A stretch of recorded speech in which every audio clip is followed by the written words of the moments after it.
You ever look at someone earning like nearly six figures and they're always stressed about money?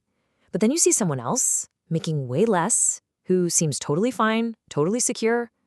It's a huge paradox, right? Well, it turns out it has way less to do with their paycheck and a whole lot more to do with the hidden costs of all the stuff we own. So let's get into it and unpack what's really going on here.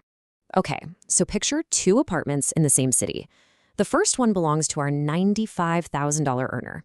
It is jam-packed. Giant TV, fancy furniture, closets that are literally overflowing. But their bank account, it's always hovering near zero. Now picture the second apartment. This one belongs to someone earning 52 grand. It's simple, it's intentional, and this person has 18 months of living expenses saved up. Same city, but two totally different worlds financially. So what gives? Seriously, what is the hidden difference here? It's not just about income, we know that. And it's not some obvious, terrible spending habit. The real difference is this secret relationship between our money and our possessions.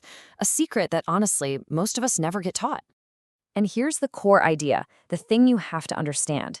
Basically, everything you buy costs you money twice. The first cost, that's the easy one. It's the price tag. But it's the second, totally invisible cost that is quietly and constantly draining your wealth. We'll call this the second cost, and it's basically the never-ending price of just owning something. We're talking about the cost to store it, the cost to maintain it, the mental space it takes up, and maybe the biggest one of all, the opportunity cost of what that money could have been doing if you hadn't spent it. Let's make this really concrete. You know that treadmill you bought with the best intentions? Well, if you live in a city, the sheer space that thing occupies could be costing you up to $1,000 a year in what you could call implicit rent. You're literally paying rent to store something you might not even be using. Oh, it gets better. How about a boat?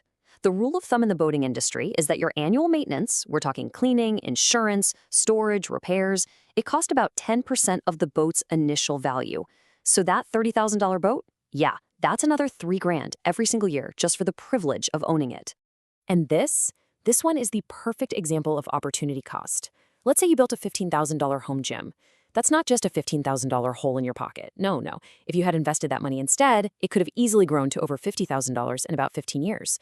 You didn't just buy some weights, you traded them for a massive chunk of your future financial freedom. So you have to start thinking about it this way. The price tag is just the entry fee. It's the ticket to get in the door. The real costs are like a subscription service that you keep paying month after month for as long as that thing is in your life. Okay, so that sounds a little bleak, right? How do you actually fight back against all these hidden costs? Well, the good news is it's not about depriving yourself.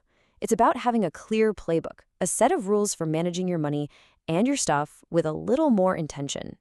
We can pretty much boil this whole minimalist money approach down into three really powerful themes. Number one, buy intentionally. Number two, own deliberately. And number three, define your goal. Let's break down exactly what each of those means. All right, buying intentionally. This just means you've got to look past the price tag and figure out an item's true value to your actual life. The question isn't how much does this cost? The real question is, what is this thing worth to me per use? And check this out. This simple idea totally flips the script on what's cheap. So a $200 jacket that you only wear twice, that actually costs you $100 every time you put it on. But what about a really high-quality $400 coat that you wear 200 times? Now that only costs you $2 per wear. So which one is really cheaper? This little bit of math exposes pretty much every impulse buy for the terrible deal it actually is. And that way of thinking leads us right into our second theme. Because owning deliberately isn't just about what you buy. It's about what you decide to keep. It's a huge shift from just mindlessly accumulating stuff to intentionally curating the things in your space. And here is a simple but kind of ruthless tool to help you do that. It's called the replacement test. Just look at something you own and ask yourself this one question. You know, that fondue set, that bread maker, if it just vanished today, would you actually go out and spend your hard-earned money to replace it? For most of our clutter, if we're being honest, the answer is a hard no. That stuff is only in our lives because of inertia. Now for the final theme, and this one is really all about psychology. If you want to escape that endless trap of always wanting more, you have to define a finish line. You have to decide ahead of time what enough actually looks like for you. And that means really thinking about it. What kind of home is actually sufficient for your needs? What kind of car is reliable and does the job?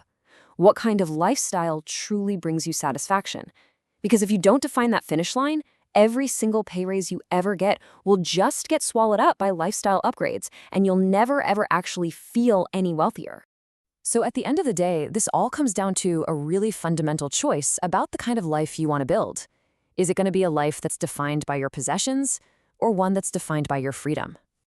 And here's where it gets really interesting. There's this fascinating feedback loop. See, owning less stuff obviously frees up more of your money. But here's the other side of it. Having more money and that feeling of financial security, it actually satisfies a lot of the emotional needs, the need for status or for safety, that made us want to buy all that stuff in the first place.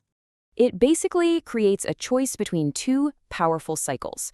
You've got the vicious cycle. You spend money, which makes you feel insecure, which creates this emotional hole that you try to fill with, you guessed it, more spending. Or you can choose the virtuous cycle. Saving creates real security, which lowers that emotional need to spend, which means you save even more. And that's the bottom line. Deciding which of these two cycles you're going to live in will have a much, much bigger impact on your financial future than the number on your paycheck ever could. It's not about what you earn. It's about the system you build for yourself. So I'll just leave you with this one final, pretty powerful question to think about. After you calculate all of those hidden costs, the money, the space, the time, the mental energy, you have to ask yourself, do you really own your possessions? Or, at the end of the day, do they own you?